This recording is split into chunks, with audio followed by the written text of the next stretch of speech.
Hi friends, ಯಾರೆಲ್ಲ ಯುವನಿಧಿ ಯೋಜನೆಗೆ apply ಮಾಡಿ 3 ತಿಂಗಳಿಂದ ಇನ್ನೂ ಹಣ ಬಂದಿಲ್ಲ, ಯಾವಾಗ ಬರುತ್ತೆ ಅಂತ ವೆಯ್ಟ್ ಮಾಡ್ತಾ ಇದ್ರೋ ಅಂಥವರಿಗೆಲ್ಲ ಒಂದು ಗುಡ್ ನ್ಯೂಸ್ ಸಿಕ್ಕೇ ಬಿಡ್ತು. ಹಾಗಾದರೆ ಆ ಗುಡ್ ನ್ಯೂಸ್ ಏನು ಅಂತ ನೋಡೋದಾದರೆ, ಈಗಾಗಲೇ ನಿಮಗೆ ತುಂಬ ಜನಕ್ಕೆ ತಿಳಿದಿರುತ್ತೆ, ಸ್ಟೇಟಸ್ ಈಗ ಅಪ್ಡೇಟ್ ಆಗಿದೆ.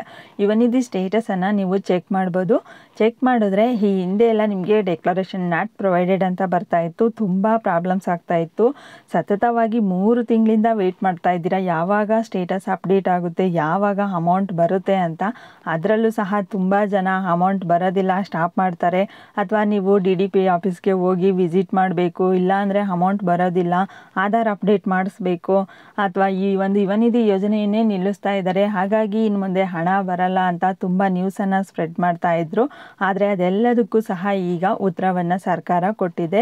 ಈಗ ನೀವು ಸ್ಟೇಟಸನ್ನು ಚೆಕ್ ಮಾಡ್ಬೋದು. ಸ್ಟೇಟಸಲ್ಲಿ DBT ಪುಷ್ಡ್ ಅಂತ ಬರ್ತಾ ಇದೆ, ಹಾಗೆ ಪೇಮೆಂಟ್ ಸ್ಟೇಟಸ್ ಬಂದು ಪೆಂಡಿಂಗ್ ಅಂತ ಬರ್ತಾ ಇದೆ. ಈ ರೀತಿ ಇದ್ದರೆ ನಿಮಗೆ ಯಾವುದೇ ಪ್ರಾಬ್ಲಮ್ ಇಲ್ಲದೆ ಅಮೌಂಟ್ ಬರುತ್ತೆ, ಯಾರು ಸಹ ವರಿಯಾಗೋ ಅವಶ್ಯಕತೆ ಇರೋದಿಲ್ಲ. ಆದರೆ ಇಲ್ಲಿ ಮಾರ್ಚ್ ಹಾಗೂ ಏಪ್ರಿಲ್ ತಿಂಗಳ ಸ್ಟೇಟಸ್ ಮಾತ್ರ ಅಪ್ಡೇಟ್ ಆಗಿದೆ. ಇನ್ನು ಮೇ ತಿಂಗಳು ಸ್ಟೇಟಸಲ್ಲಿ 180 ಡೇಸ್ ಕಂಪ್ಲೀಟ್ ಅಂತಲೇ ಶೋ ಆಗ್ತಾ ಇದೆ.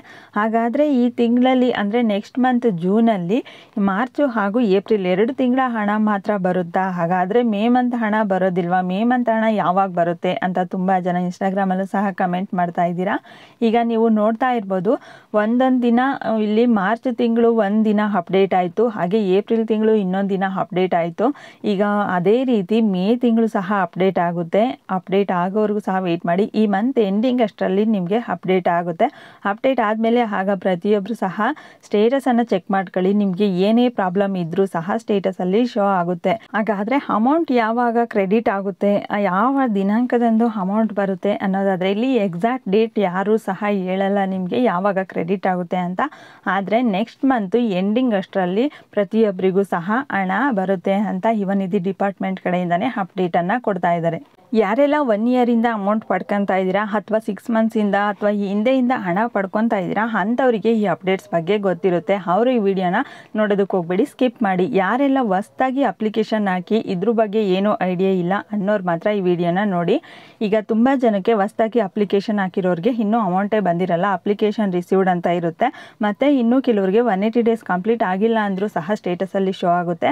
ಹಾಗೆ DDPI ಪೆಂಡಿಂಗ್, ತುಂಬ ಜನಕ್ಕೆ DDPI ಪೆಂಡಿಂಗ್ ಬರ್ತಾ ಇರುತ್ತೆ. ಪೆಂಡಿಂಗ್ ಇದೆ ಅಂತ ಅಂದರೆ ಆಗ ನೀವು ನಿಮ್ಮ ಡಿಸ್ಟಿಕ್ಕಲ್ಲಿ ಇರುವಂತಹ DDPI ಆಫೀಸ್ಗೆ ವಿಸಿಟ್ ಮಾಡಿ ವೆರಿಫಿಕೇಷನನ್ನು ಮಾಡಿಸ್ಬೇಕು. ಆಗ ಅವರು ನೆಕ್ಸ್ಟ್ ಪ್ರೊಸೆಸನ್ನು ಮಾಡ್ತಾರೆ. ನಿಮಗೆ DDPI ಅಪ್ರೂವ್ಡ್ ಅಂತ ಇದ್ದರೆ ನೀವು ಯಾವುದೇ ವರಿ ಆಗೋ ಅವಶ್ಯಕತೆ ಇರೋದಿಲ್ಲ. ನೆಕ್ಸ್ಟ್ ನಿಮಗೆ ಪೇಮೆಂಟ್ ಪುಷ್ ಆಗುತ್ತೆ DBTಗೆ.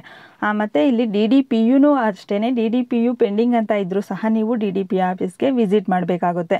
ನೆಕ್ಸ್ಟು ನಿಮ್ಮ ಬ್ಯಾಂಕ್ ಅಕೌಂಟ್ ಏನಾದರೂ ಇನ್ಆ್ಯಕ್ಟಿವ್ ಆಗಿದೆ ಅಥವಾ ಆ್ಯಕ್ಟಿವಲ್ಲಿ ಇಲ್ಲ ಅಂತ ಅಂದರೂ ಸಹ ಇಲ್ಲಿ ಪೇಮೆಂಟ್ ಸ್ಟೇಟಸಲ್ಲಿ ಶೋ ಆಗುತ್ತೆ.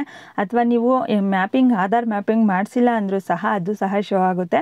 ಹಾಗೆ ಇನ್ನೂ ಕೆಲವರಿಗೆ ಹೈಯರ್ ಸ್ಟಡೀಸ್ ಮಾಡ್ತಾ ಇಲ್ಲ ಅಂದರೂ ನೀವು ಹೈಯರ್ ಸ್ಟಡೀಸ್ ಮಾಡ್ತಿದ್ದೀರಾ ಅಂತ ಸ್ಟೇಟಸಲ್ಲಿ ಶೋ ಆಗ್ತಿದ್ರೆ ಅಂಥವರು ನಿಮ್ಮ ಕಾಲೇಜು ಅಥವಾ ಯೂನಿವರ್ಸಿಟಿಯನ್ನು ವಿಸಿಟ್ ಮಾಡಿ ಅದ್ರ ಬಗ್ಗೆ ನೀವು ಅಪ್ಡೇಟ್ ಮಾಡಿಸ್ಬೇಕಾಗಿರುತ್ತೆ. ನೆಕ್ಸ್ಟ್ ಯಾರೆಲ್ಲ ಹೊಸ್ದಾಗಿ ಅಪ್ಲಿಕೇಶನ್ ಆಗಿ ನಮಗೆ ಇನ್ನೂ ಮಾರ್ಚ್ ಮಂತಿಂದ ಅಮೌಂಟ್ ಬಂದಿಲ್ಲ, ಏಪ್ರಿಲ್ ಮಂತಿಂದ ಬಂದಿಲ್ಲ, ನಮ್ಮದು DDPI ಅಪ್ರೂವ್ಡ್ ಆಗಿದೆ, ಅಪ್ಲಿಕೇಶನ್ ರಿಸೀವ್ಡ್ ಆಗಿದೆ ಅಂತ ಅನ್ನೋರಿಗೂ ಸಹ ನೆಕ್ಸ್ಟ್ ಮಂತಲ್ಲಿ ಅಮೌಂಟು ಕ್ರೆಡಿಟ್ ಆಗುತ್ತೆ. ಈ ಇನ್ಫಾರ್ಮೇಷನ್ ನಿಮಗೆ ಯೂಸ್ಫುಲ್ ಆದಲ್ಲಿ ತಪ್ಪದೇ ಈ ವಿಡಿಯೋಗೆ ಒಂದು ಲೈಕ್ ಮಾಡಿ, ಈ ವಿಡಿಯೋನ ಆದಷ್ಟು ಬೇರೆಯವರಿಗೂ ಸಹ ಶೇರ್ ಮಾಡಿ. ಇದೇ ರೀತಿ ಇನ್ನೂ ಹೆಚ್ಚಿನ ಅಪ್ಡೇಟ್ಸ್ಗಳಿಗಾಗಿ ಈಗಲೇ ನನ್ನ ಚಾನಲನ್ನು ಸಬ್ಸ್ಕ್ರೈಬ್ ಮಾಡಿ.